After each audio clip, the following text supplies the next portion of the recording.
I was, what, 14 years old, and man, I took the thing hook, line, and sinker.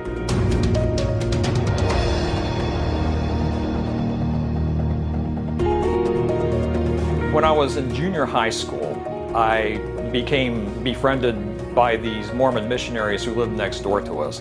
They got themselves a dinner appointment with my parents, basically showed us their plan of happiness, and actually, if you listen to the Mormons, it sounds pretty reasonable and pretty nice. Call it candy-coated, but it went down real smooth, and I kind of internalized it with that faith of a child. I was able to actually join when I turned 16 with my father's permission.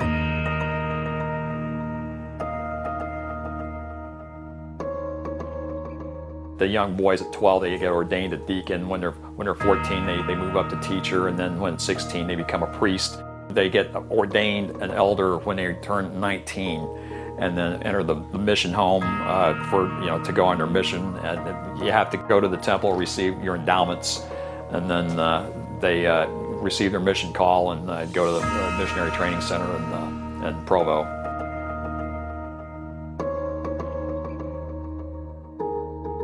I was active in the faith probably a year, and there were some things at that point that I had a hard time reconciling. At that point, the Mormon Church did not allow blacks to hold the priesthood. It wasn't until June 1978 that all worthy males were eligible to hold the priesthood. But I had a hard time with that, and that was a question nobody could give me a reasonable answer to. And that was part of my initial apostasy. I kind of went dormant in the faith for several years. It wasn't until I was in the Navy that I got back active in the faith.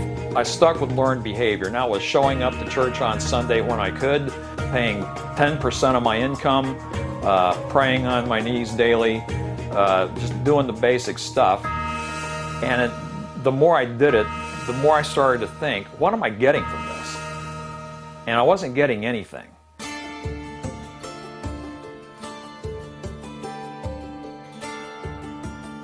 Once I gained access to information online, this is early 1996, it was just a matter of time.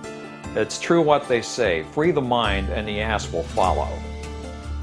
The one thing that I remember from being a Mormon is you already arrive at the conclusion, and then you have to defend that conclusion with a lot of really questionable things. The Joseph Smith story, I'll tell you, it requires a sales job, and the less education a person has, I think the easier of a sales job it is to make. There's no way I can look anybody in the eye and tell them that the pearl of great price or anything that is written by Joseph Smith is what it claims to be. I cannot do that with a straight face. I'm sorry.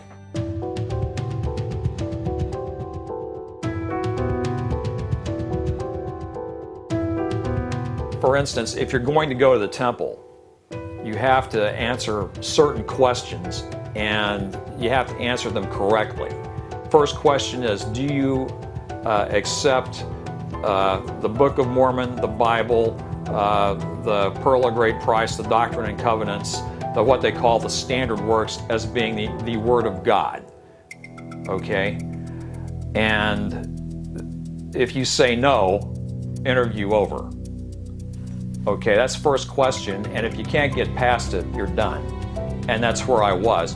It was causing me a great deal more pain and heartache than I really thought it was worth. I mean, for 10% of my income, I think I can do better. I wrote a letter to the bishop stating that I hereby resign from the faith. Please process this. I had to write 3.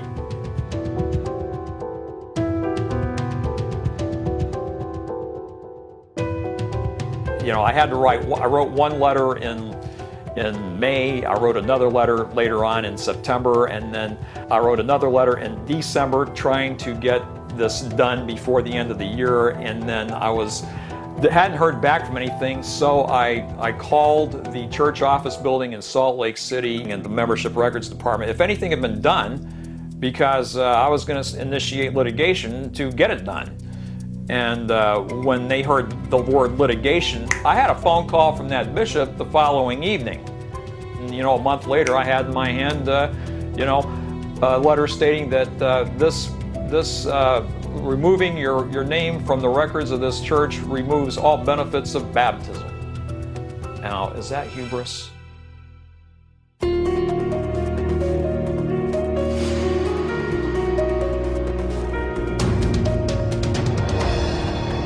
If somebody has some doubt, if somebody is in the process of being proselytized, of being taught the Joseph Smith story, if there's any element of doubt that you have, it is only going to get worse. If I had any advice to offer anybody, deal with it now, because you don't know where you're going to be, you know, later in time when you've got a temple marriage, when you got children you're raising in the faith, when you've got an intransigent spouse who makes, you know, continuation of marriage contingent upon your membership in the faith. I feel so bad for people who are in that spot where they have family members that demand that they stay faithful in the faith in the church, even when they don't believe it. You know, they're living a lie. Ask questions, you know, and seriously, if you have a doubt, deal with it up front.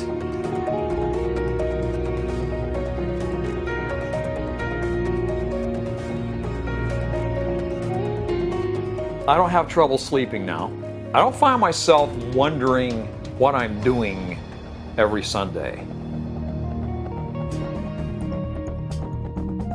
I am a certified registered nurse anesthetist. I served in the Navy and Naval Reserve for a combined 21.5 years. I retired as a Lieutenant Commander, Nurse Corps. You think there's no atheists in foxholes?